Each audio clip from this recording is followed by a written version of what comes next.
come discuss a fire with me and Matt. Here's another example of what the hell, who makes these decisions? They chip sealed, or chips, whatever. They're chip sealing this road. This road was fine. I can't think of any drastic problems with this road. But then we have roads that have giant potholes or are just terrible condition. And they don't do anything with those roads. They waste the time and the money chip sealing this crap instead of doing things that actually need done. Makes no sense. I guess at least they finally did it because they've had these cones and stuff out for a month at least. Okay, so I was just the closest to one of them I've ever been. Because there's a fire like literally up over this hill here. Kind of a weird spot if I'm actually trying to show it, but I just always take a ride this way. It's been kind of a weirdly eventful ride. I just randomly seen like Idaho plate that got ripped off and was laying in the ditch. But it was kind of funny because when it was crossing coming this way, the helicopter is going that way, and it just kind of made me think, based on the angle it's going, where on earth is it going for water? I mean, that angle, I don't even know.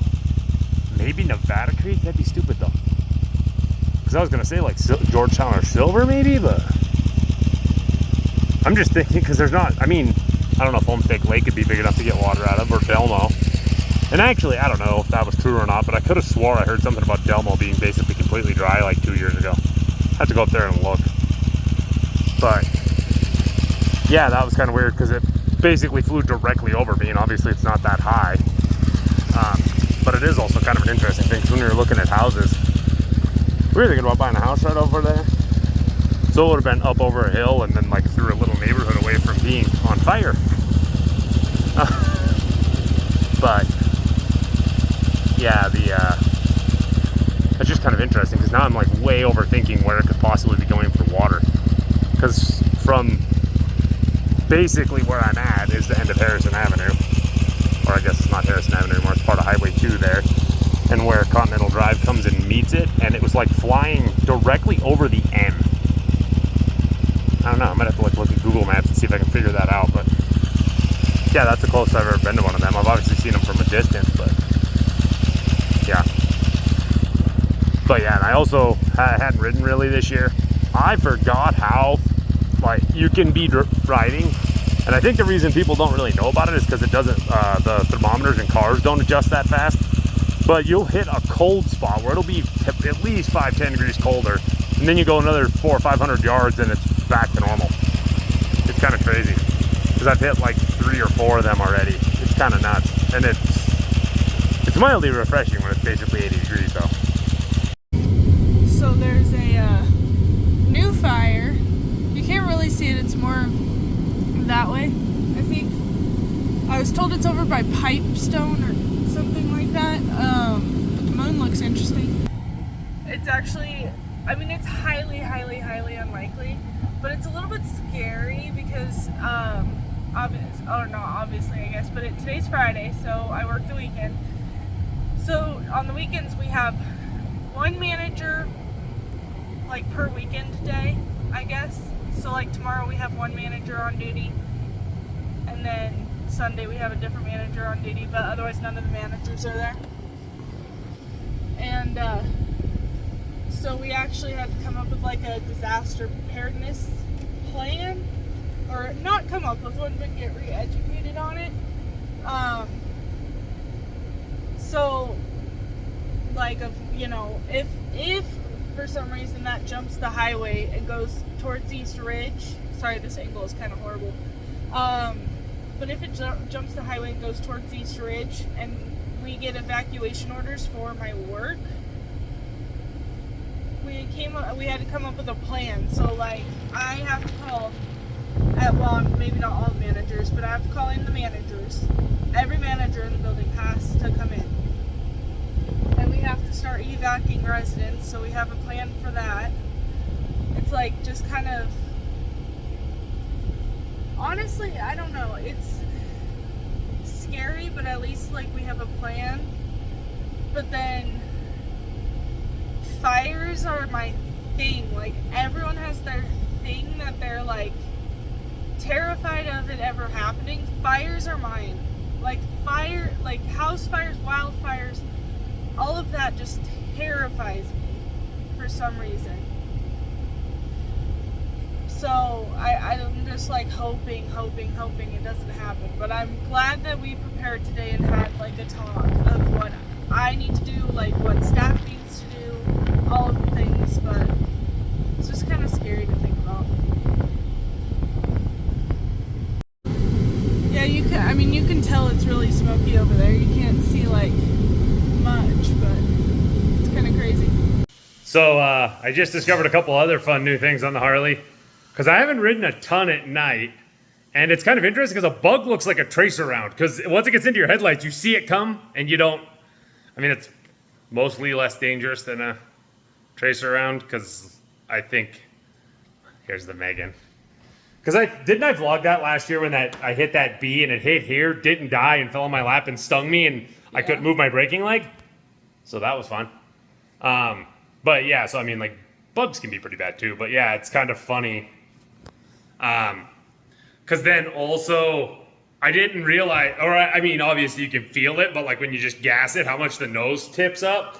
Because I ended up coming home behind Megan, and when I was screwing around behind her, and it's kind of funny because it goes from like the headlights not even on the license plate pretty much, and it to like going past it, above it, and then back past it down. And then I guess it's kind of noticeable if you look really close at a bumper after you drive down a dusty road and you see all the stuff piled there. But you would be surprised how big some of the rocks are, because I was close enough to Megan on the dirt road. I was in her dust cloud. Yeah, and a lot of it was pelting me pretty good. And then when you have the headlight, you don't realize how much rocks are coming all the way around on the front tire and getting flung forward too. They kind of keep a downward trajectory. But yeah, all sorts of interesting headlight stuff. I'm not a huge fan of riding in the dark, because if you lose track of a deer on that ain't a car or something. It's, your car's kind of hurt. That's a pretty good chance of you being dead. Heard a story about a dude that he knew you, because I mean, you try to dodge it on a bike, you're piling yourself up and you're gonna slide down the highway. So he stomped on the brake as hard as he could, just the back, so he didn't get himself wobbling too much, and just squared up and hit the deer. Didn't even tip over, but it pressed him down so bad it broke his back. And since he didn't tip over, he rode straight to the emergency room and just like basically flopped off the bike in the emergency room because it broke his back. That's funny. Yeah. Well, I mean, I wouldn't say funny. Not funny, but you know what I mean. No, then it was funny because I was driving home and I was like, actually, okay, I'll go through my whole thought process. This sounds like it might be funny. So I'm slowing down to turn onto the street, right? And so I'm like, crap, there's a motorcycle behind me. I hate when motorcycles are behind me when I have to slow down to turn right there. I don't know why, it just makes me paranoid that the driver's not paying attention, they're gonna rear end me. And I just, for some reason, that's in my, well, it would be worse than a motorcycle, I think, but for them. Anyway, so that was. If they're going the speed limit, if you were going the speed limit and you rear end somebody, you're gonna kind of get flipped up on the trunk lid. Mostly, it's honestly that if you're gonna get in a motorcycle crash, That'd be the better option. I was gonna say that's probably one of the best kind of crashes to get in unless you're going fast. So if you're going really fast, you're gonna get launched right over the car. Right. But anyway, that was my first thought: is oh crap, there's a motorcycle behind me, and then he turned. Obviously it was Matt, which I hadn't realized, so he followed me, and then I was like, God damn it, this freaking motorcycle is going to follow me all the way to the house.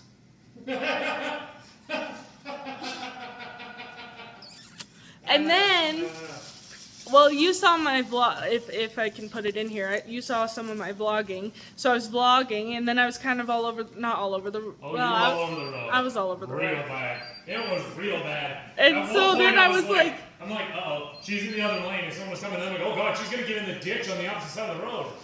So then I was like, oh shit, this guy behind me is going to think I'm drunk or something and call the cops on me. And then I think It took me a while, and then I realized, I was like, that might be Matt. And then he stopped at the mailbox. And I was like, oh, that's not Matt. And then I was like, well, maybe it is because... That makes it more likely to be me. Well, I know, because then I was like, well, maybe it is because I know he wouldn't have left the house today because Nathan's not home and he didn't go to the grocery store without me or anything, so he would have had no reason to leave the house. So that would make sense for him to stop at the mailbox. So it might be Matt. And then I like got home and I opened the garage and everything and I like came out to like move the car in, and then that's when I was like, oh yeah, that's definitely Matt, because then obviously he was pulling in the driveway by then. But my question is, what were you doing down there? You like stopped to turn onto the road. Gawking? Oh, see if it was me. No. Oh. At the fire. I think I was vlogging at that point. Well, yeah, that's a brilliant place to vlog from, to supposedly not want to show where we live. No, it's probably not even big enough. Based on the amount of smoke that was coming off of it, it's not even going to be big enough to be, like, you know how you can see them glowing if they're bad? Yeah. That one, like, by the time I was riding, it was a trickle. It looked like less than when they're burning splash piles. Anyway, one of my coworkers was, the first one to mention to me that there was a fire. She was like, hey, did you see the fire? And I was like, what do you mean? And we didn't start it. Just so you guys know. Well, and then I said, where's the fire? And she said, Red Mountain. It's like, I don't know what that means. She's like, and then she told me, she's like, go look out this door and this window and you'll be able to see it. So I went up there and, cause I was downstairs at that point. So I went upstairs and then two of my other coworkers were like, hey, did you see the fire? And I was like, no. So they like took me over to show me. The fire, you saw the smoke. Oh yeah. Well, and I forget who it was. Somebody said that you could see the flames. You could not see the flames. There was just smoke. Able to a point, because when I was down there, maybe when it first kind of came over the hill. Maybe when it first started. Yeah, maybe. But all I could see was smoke, and then one of my coworkers was saying that because they weren't sure if anyone had called it in or anything, so she called 911. And then they were like, oh, someone had just reported it. There was fire trucks on the way up there when she called. That's one of the things, too. That's a good area to have light on fire. And then somebody was saying that they were surprised it hadn't before now. It's good trees. It's all live trees. It's green. It isn't going to burn easy. If that shit, like at the end of Elk Park, going towards Helena, if that goes up, that's going to be one of those things where it'll go a mile in 4 minutes. Yeah. That up there is all there. Even East Ridge is kind of bad. Not nearly as bad. Not nearly as bad, but it's kind of bad. Anyway, so where was I at with this story? You were in Butte. Oh, so then the next time that So then why were you at So the next time that I went outside with one of my coworkers a couple hours later, one of my other coworkers, to look at it, and it had like doubled, like the smoke. Like, all I ever saw was smoke, but the smoke had doubled in size. And apparently one of the coworkers had told me that it had gone from 2 acres to 20 acres in a couple hours. Yeah, that's slow moving. Everything up there is pretty green. And like I said, if basically everything from that end of Elk Park to Bernice, if anywhere there lit on fire, that'd have 20 acres gone in the first 45 minutes. Yeah. Not even that, probably. It's literally a giant tinderbox. Like, it's just a bunch of tipped over trees, and then, cause you remember when we were, that one year when I was screwing around when we were hiking for Christmas trees? That is literally built like when you're building a log cabin to make a fire. It is trees that have fallen over each other, and they're air-pocketed perfect. Bad juju. Yeah, that's like some of my coworkers were saying, because their family has houses in that, or they know people who have houses in that area and stuff. You know that it's literally that one house, that cabiny one we looked at. It's like that's here, the fire's here. Like it was right up the hill from there. Oh really? That's kind of scary. Well, it's like I was telling the vlog, or on the drive home, fire is one of those things. Fire is one of those things, everyone has their thing that they're, terrified of. You have spiders, No. heights, fire. I would take spiders and... I think my fears go in order of, like, fire, spiders, heights. Like, if I had to pick any of those to deal with, I'd pick heights, and then spiders, and then Yeah. fire. That, Fire's the worst, I think. how? That's the stupidest. It's one of those, I don't even consider that an irrational fear. That is the least rational fear of all. When you were in Lompoc, you were in the middle of a town. Like, your house was, I mean, unless, like... Yeah, and houses can get, you can... Yeah, no shit. But you know how dumb you have to be? You let grilled cheese go so long that it turned into a fucking hockey puck, and it didn't even burn. It singed. It never lit on fire. Fair. Like, you know how bad you have to fuck up cooking or something like that? The only way a house is really at any real risk is if it's got super ancient wiring, or it has a actual wood burning stove, and you have some people that don't know how to maintain those properly. Well, and I know people who have lost their house in a wildfire, too. Well, yeah, but that's the thing too. That's, I mean, yeah, like if you're like those asshole out-of-staters that built up in Dry Cottonwood, because as much deadfall as there is up there, at some point in the next 10 years, that whole entire thing's going up. Hopefully. But I was telling that's Bridget... the thing though, it's like, yeah, and then people will know how people that lost their houses in a wildfire. No, they built shit in the middle of a bunch of Forest Service because they found out their family had a tiny ass mining claim and they thought, hey look, this is pristine, untouched public lands. I'm gonna build a house. I was telling... Like those people, but you think about it, like even if Dry Cottonwood catches on fire, that's never gonna get to like Opportunity, Deer Lodge, any of them. Like if that lit on fire, it might get some of those ones that are right on, like if that came back up this way, it might get some of the ones right in the tree line, but they'll get it out. They would get it out, like here. If one started right back there, like where Rob lives is kind of, I mean most of the people cut out all their pine beetle kill. But like where Rob lives, if that, like that's pretty densely wooded. You basically have to actually be in the woods to have to worry about that. That's like, yeah, that's probably the least rational one you've said. I mean, because spiders, you think about it, you grew up in California. A black widow could have randomly hung out in your shoe, you put your foot in your shoe, you're bit by an incredibly deadly spider. I saw, like, I don't know if I ever told that story on the vlog. When we were packing up our stuff to move to Montana, like my stepdad was moving like four-wheelers around and everything in the garage, and a black widow went running, and then we killed it, and then it had little babies, and the babies went running. Well, I told you about when Keith was living in Bakersfield, and there was a bush, kind of like the bushes like we have in front, but bigger, and one of the kids said something about it, and it had hundreds of them in it, like 50 feet from their house. And then heights, it depends on what heights you're doing, but like ladders, if you're think about how many times that I'm doing laddering outside of a house. I'm on unlevel ground or squishy ground or something. The ladder could shift at any second. Yeah, that's terrifying. That's what I'm saying. Like you're saying fire, the one that would either have to have you'd have to have something to... My parents' house, before I bought that new panel, that place, the wiring in that place was a disaster. And it was like that the first 15 years we lived there, nothing happened.